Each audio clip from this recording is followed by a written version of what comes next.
Hey guys, Brian Haywood here. Welcome back to my Beards and Banjos YouTube channel. And today we're doing a beard advice series with my friend Steve. You may not know him by Steve. I might have given away a big secret, but I guarantee if you're in the online bearded community, you know my friend here goes by Funk Daddy 2.0. I know why he's called Funk Daddy 2.0, but I will not divulge that here. But Steve's been growing out his beard for about 7 months, and this picture was at 6.5. I saw some updated pictures. It's looking great. So I think this is new to him. Steve, this does not look new. It looks like you are an old pro at growing that beard and that mustache. Oh my goodness. I told Steve, it's like, I don't know what to tell you. Everything you're doing looks great. He said in a recent post he's done a little bit more fading there right at his sideburns. He's tried out the Brio that he's got. He said it was starting to tickle his ear, so I'll put a picture of his most recent picture here. Looks great. I asked him, it's like, I don't know what to, I told him I don't know what to tell you. He said, well, just tell me what I can go for. He's going to continue to let it grow. They said that's the good part about being retired. You can just kind of do what you want. So it's a good hobby to have, being in the online bearded community here. He always has a great comment for me, very encouraging of all of the posts and the videos that I make. So thank you for that, Steve. I do appreciate that. It always makes me feel good when I know somebody's watching and likes what I'm doing. So we're going to talk about how far this beard can go. First of all, I really like the color. I really love the mustache. I love the texture of his beard. It's got it's not overly curly. It's got the nice waves to it. So I got a couple of pictures kind of picked out here where I think your beard is going to look in a few more months, about time you get to that year length. And then you got to figure out how much you want to shape it from there, if you want to go back and take it shorter or whatever. But I think these are great lengths for you if you're going for the longer beard. That texture that I see in these two pictures in particular, I think matches what you've got going on, and it's just going to look great.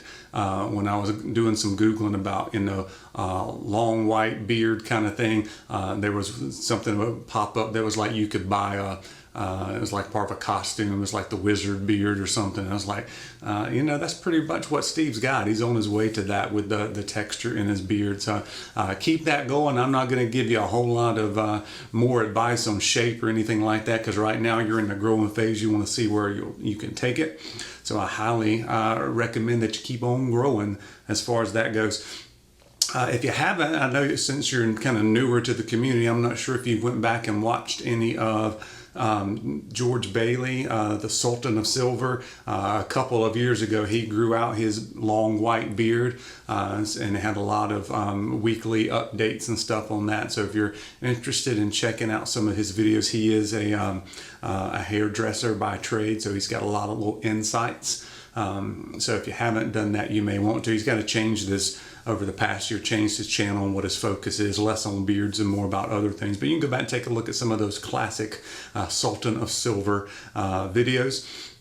I also wanted to make mention, if you haven't heard about, with that white texture, that white color, some guys will use the purple shampoo. So you may want to do a little research on the purple shampoo and see if it's something you want to try. Maybe try it once and then wait a week later, try it again. See if you can tell any difference. Greg Brzezinski from Beard Brand, and I think maybe even the owner Eric Van Holtz from Beard Brand, did a video where they use some purple shampoo. What that does is kind of take away some of those brassy undertones, and it'll make the white pop a little bit more because of the that kind of purple that they're adding to it. It's not something you want to use every day, but it's something you may want to research and see if that's something you want to try, just to see. I don't think using it a couple of times is definitely not going to make a huge difference one way or the other, but you can kind of tell if it's going down a road that you might want to go a little bit further and really highlight those that color of your beard, that natural white color.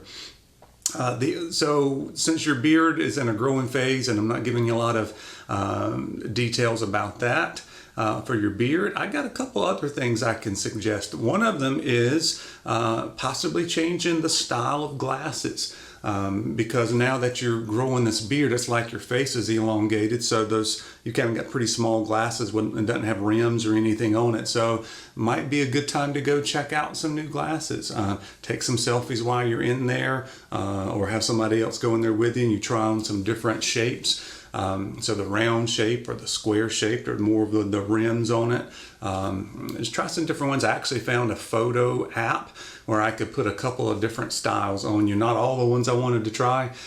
So here are a couple of them. One of them's kind of got the emphasis on the top there, and then one of them's kind of the more of a rectangular, kind of a hybrid shape that it's got the rim around it. Maybe something to consider.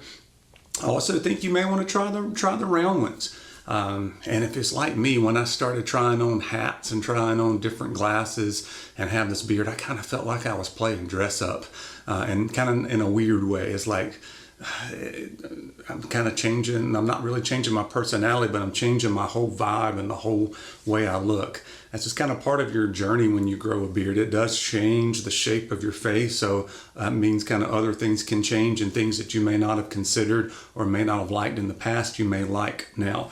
And the other one is trying some different hats.